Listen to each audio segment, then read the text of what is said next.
leo hii tulipoanza mwezi huu mtukufu wa Mama Bikira Maria, basi ni vema tukawa tunapata wasaha wa kusikiliza tafakari kuhusu sifa zile za Bikira Maria, na walao tunapoendelea kusali pamoja kushiriki na kutafakari juu ya nafasi Mama Bikira Maria katika kanisa kama mama wa Mungu, basi walao tupate kujua machache juu ya Mama Bikira Maria. Mpendwa, leo nilipenda walao tusilale bila kufahamu chochote kuhusu Bikira Maria, licha ya kwamba ni siku ambayo ina ratiba nyingine kadiri ya ratiba yenu, lakini basi ndani ya wiki hii sipite hivi tupate kutafakari.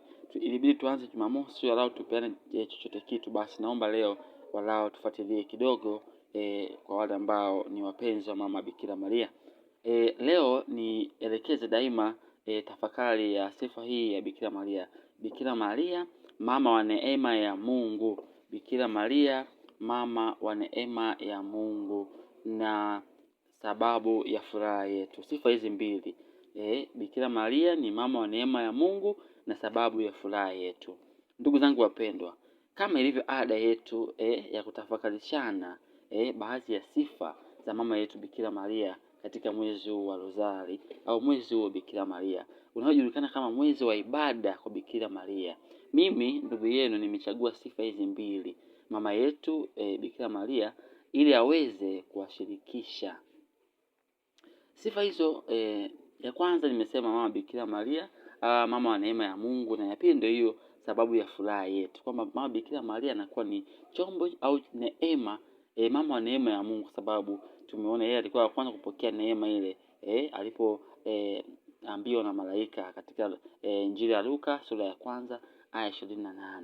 Na ya pili Bikira Maria anakuwa sababu ya furaha yetu, kwa sababu anatuletea mkombozi ambaye amekuwa zawadi kwetu. Katika sifa hizi mbili, maneno mawili yanaonekana kwamba yamebeba uzito wa tafakari hii ambayo ninakwenda kuwashirikisha. Moja ni neema na mbili ni furaha. Sasa kabla tujaanza kuangalia hizo sifa za mama Bikira Maria kuwa ni mama wa neema ya Mungu na furaha yetu, kwanza tuone nini maana ya neema, na pili tutaona nini maana ya furaha. Kwa kwanza na maana ya neema, kwa mujibu wa kamusi ya Kiswahili sanifu, neema wanatuambia ni fadhila au wema unaopata au anaoupata mtu kutoka kwa Mungu bila kustahili. Ni ile neema au tuseme ni ile fadhila ambayo mtu anaipata kutoka kwa Mungu bila yeye kustahili. Na kulingana na Oxford Dictionary inasema kwamba grace is a free and unlimited unmerited favor of God. Na pia kwa mujibu wa Merriam-Webster Dictionary yenyewe inasema kwamba grace is a divine assistance given to humans for their salvation and sanctification. Lakini Mtakatifu Thomas Aquinas anaeleza kwamba neema ni ushiriki wa maisha ya Mungu ndani ya mwanadamu.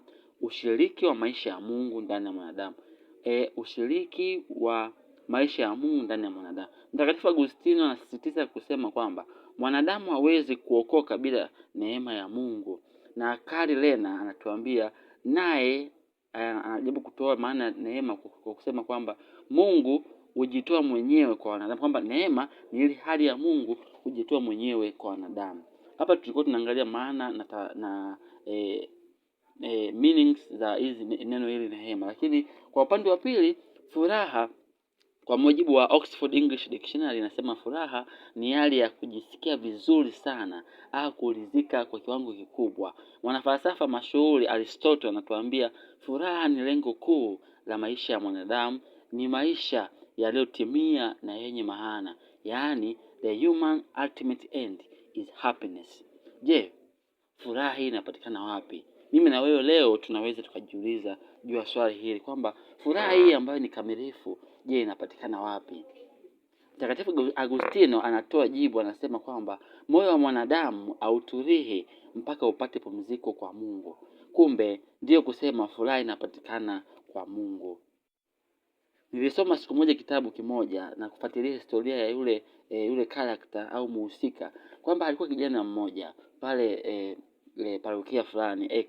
Yule kijana alikuwa anatamani sana kuipata furaha kama ilivyo Mtakatifu Agustino. Kijana alifikiri furaha yake ataipata kwa njia ya anasa za ulimwengu huu.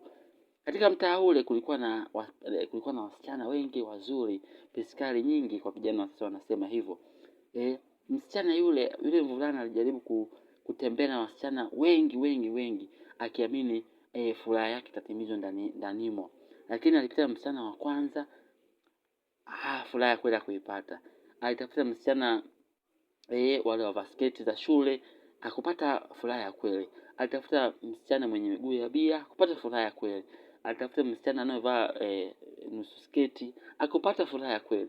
Alitafuta msichana ambaye kijijini walimsifu kwa weupe, kwa uzuri, lakini furaha ya kweli hakuipata. Je, furaha ya kweli tunaipata wapi? Mtakatifu Agustino anakazia na kusisitiza kwamba moyo wa mwanadamu hautatulia mpaka upate pumziko kwa Mungu.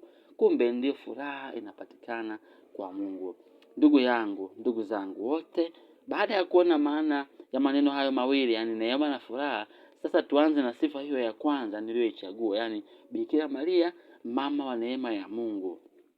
Swali ambalo unatakiwa ujiulize haraka tungeweza kujiuliza, kwa nini Bikira Maria anaitwa kwa sifa ya mama wa neema ya Mungu? Kwa nini tumuite mama Bikira Maria kama ni neema ya Mungu? Kwa nini tunamuita mama Bikira Maria kama mama wa neema ya Mungu? Mpendwa, Bikira Maria anaitwa mama wa neema ya Mungu kwa sababu tungesema sababu ya kwanza kabisa na ya msingi ndiye ile ya kumzaa Kristo. Alimzaa Kristo. Kristo ni Mungu. Kristo ndiye neema yenyewe. Kristo ndiye chanzo cha neema. Kupitia Bikira Maria, neema hiyo tunasema Kristo ndiye Mungu na ndio chanzo cha neema hiyo, ndiye pia Kristo mwenyewe ndiye chanzo cha neema hiyo. Kumbe kupitia Bikira Maria neema ikashuka duniani. Kama tulivyoona kwenye fasiri au definitions ya Mtakatifu Thomas, anayesema neema ni ushiriki wa maisha ya Mungu ndani ya mwanadamu. Katika maandiko matakatifu, Injili ya Luka sura ile ya 1 aya ya 18, malaika anamwambia Bikira Maria, salamu, umejaa neema. Na hivi mwanadamu wa kwanza kusalimiwa na Mungu, na Mungu huyo anakaa ndani ya tumbo la mwanadamu duniani ni Bikira Maria pekee. Bikira Maria alipokea. Sasa wapendwa, tunaona Bikira Maria alipopokea neema. Bikira Maria alipokea neema kwa unyenyekevu na utii wa hali ya juu sana. Kwa hiyo Bikira Maria alipokea neema kamilifu na akawa njia ya wengine kuipokea neema hiyo, yani Kristo. Hadi sasa anaendelea kuwaombea wengine waipokee neema hiyo kutoka kwa Mungu ambaye ndiye Kristo. Kupitia kwa Bikira Maria tunajifunza kuwa neema hupokelewa kwa unyenyekevu na utayari wa moyo. Bikira Maria anamjibu malaika, mimi ni mjakazi wa Bwana, na iwe kwangu kama ulivyosema. Injili ya Luka sura ya 1 aya ya 38. Mimi ni mjakazi wa Bwana, na iwe kwangu kama ulivyosema. Mimi na wewe kijana mwenzangu, ni mara ngapi tunatangaziwa kanisani? Kijana, baki kanisani, tuna matangazo. Wangapi tumewahi kubaki kanisani? Wangapi tunaonyesha unyenyekevu na utii kwa viongozi wetu, kwa mapadre wetu, kwa wazazi wetu? Mara ngapi?